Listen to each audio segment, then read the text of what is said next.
బండెక్కేటప్పుడు నెత్తికి helmet, పర్సుల licence ఎట్లనో ఎనకెమ్మటి ఓ rain coat పక్కా తీసుకొస్తున్నారు. చాలా మంది బస్సులు ఎక్కేటోళ్ళు, పని మీద బయటికి పోతోళ్ళు ఓ షెత్తిరి పట్టుకోబోతున్నారు.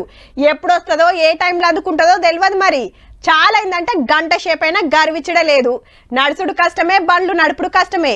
ఇక ట్రాఫిక్ జామ్ గురించి సపరేట్ చెప్పాలనా?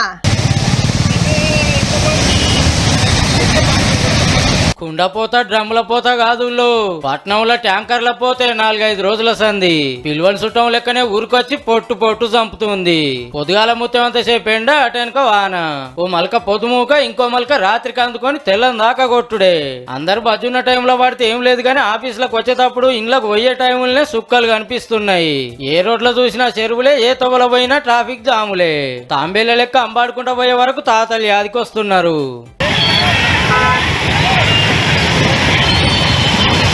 వరదలు చిన్నగా వార్తలేవు.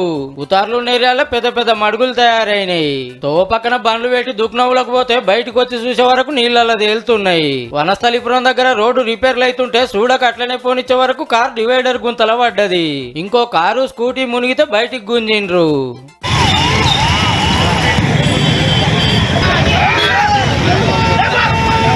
అర్ధగంటకు వచ్చినా గంట సేపు చంపిన పట్టణాన్ని నిండారా తడుపుతుంది.